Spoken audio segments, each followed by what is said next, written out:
သမီးတို့နှစ်ယောက်ခဏလေးနော်သမီးတို့နှစ်ယောက်ခဏလေးကဲသမီးတို့နှစ်ယောက်ကတွေ့တုံးလေးကိုမေးကြည့်ချင်လို့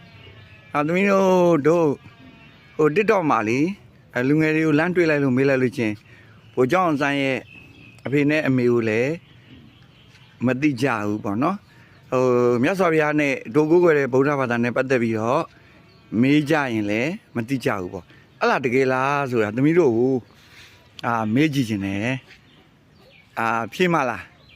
မိကုန်းတွေကလည်းတခါမှကြုံမေးတာမဟုတ်တော့တကယ်လို့သမီးတို့တတ်နိုင်တယ်လို့ဖြေပေါ့နော်ဖြေလို့မဖြေတိုင်းလည်းမဖြေတတ်ဘူးပေါ့ဖြေတိုင်းလည်းဖြေတတ်တော့ကဲသမီးကိုစမေးမယ်ဒီသမီးကိုစမေးမယ်ဟုတ်ကဲ့ဘိုးကျောင်းဆန်းရဲ့အဖေနဲ့ဘိုးကျောင်းဆန်းရဲ့အမေကဘာတူလဲအိုက်ကပြလေးရောရသေးလားရသေးတယ်ဆိုပြောကြည့်ပါဘိုးကျောင်းဆန်းရဲ့အဖေကရှင်းနေဦးပါဘိုးကျောင်းဆန်းရဲ့အမေကတော့မိခင်တော်စုကဗျာ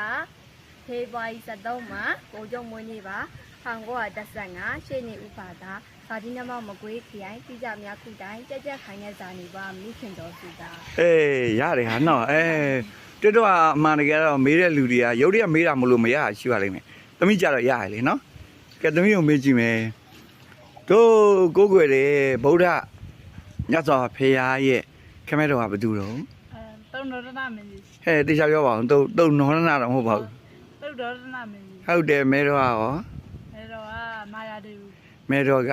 မာယာဒေဝီကဲသမီးကိုမေးကြည့်အောင်ပါလေကဲဘိုးကျော်အောင်ဆန်းရဲ့ဝေးဖွားရဇာတိရောသိလားသမီးနမောက်မြို့ကဲဓာတ်ပြီးမေးကြည့်အောင်မယ်ဘိုးကျော်အောင်ဆန်းကဟိုလွတ်လပ်ရေးရသွားတာကိုမြင်သွားသေးလားလွတ်လပ်ရေးရတာကိုမမြင်သွားဘူးလားမမြင်သွားဘူးဟုတ်လားဒါပေမဲ့လွတ်လပ်ရေးရအောင်စာချုပ်ချုပ်တာကဘာတူတော့ဘိုးကျောင်းဆန်းဘိုးကျောင်းဆန်းသမီးတို့ကြားတာဟိုအနေဖြင့်မြတ်စွာဘုရားကတောထွက်တာသမီးအသက်ဘယ်လောက်တော့29နှစ်ဟုတ်လို့လားဟုတ်တယ်သိကြရနော်29နှစ်တောထွက်တာအဲ့လိုဆိုမြတ်စွာဘုရားဖြစ်တာဘယ်နှခုနှစ်တော့ခုနှစ်အသက်မြတ်စွာဘုရားဖြစ်တော်မူတဲ့အသက်တော်35နှစ်35နှစ်ဟုတ်တယ်နော်ဟုတ်တယ်မြတ်စွာဘုရားအသက်ဘယ်လောက်အရွယ်မှာပြိဋိနိဗ္ဗာန်ဆန္ဒရောအသက်ကတက်တော်80တက်တော်80ဝါတော်ဟာ45ဝါမစိုးပါဘူးနော်သမီးတို့နှစ်ယောက်တကယ်ဆိုရင် online ပေါ်မှာမေးတာမရတာရုပ်တရက်အမေးခံလို့ဖြစ်မှာနော်ရုပ်တရက်သမီးတို့နှစ်ယောက်ရုပ်တရက်အခုလိုမေးလိုက်တော့ဘလို့နေရောနည်းနည်းလန့်နေသမီးရော